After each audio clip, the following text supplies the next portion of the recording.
I once fell deeply, profoundly in love with tropical fish. Then one day I say, F fish. I renounce fish. I vow never to set foot in that ocean again. But why?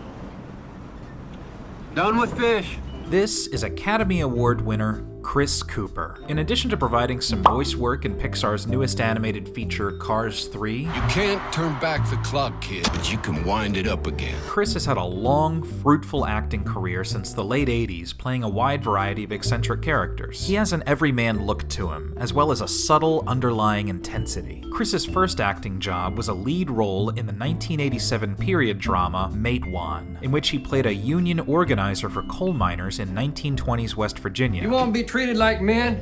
Well, you ain't men to that coal company.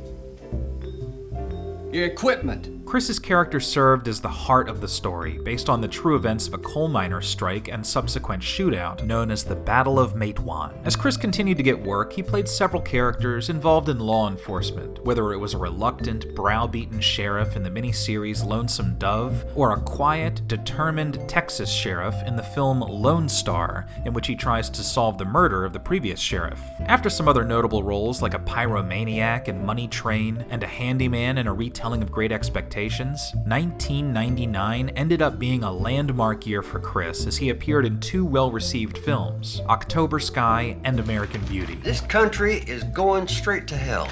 In both films, he played stern fathers, but in very different ways. In October Sky, he was a coal miner who eventually comes to understand and accept that his son doesn't want to follow in his footsteps. In American Beauty, he's a cold, physically abusive war veteran who's secretly ashamed of his homosexuality. After these roles, he played eccentric horticulturalist John LaRoche in Adaptation. The part earned him his Oscar, firmly establishing his place in the film world. Ever since that Oscar, he's continued to pop up in strong supporting roles. Sure, he's always a good standby to play someone in the military, whether it's a period drama like The Patriot, or modern day like Jarhead, but he continues to surprise with unique roles like Antonio in Shakespeare's The Tempest and the infamous recluse J.D. Salinger in Coming Through the Rye. He's also not afraid to show his comedic side, like in The Muppets. Well, it looks like the joke's about to be on them. Maniacal laugh. Maniacal laugh.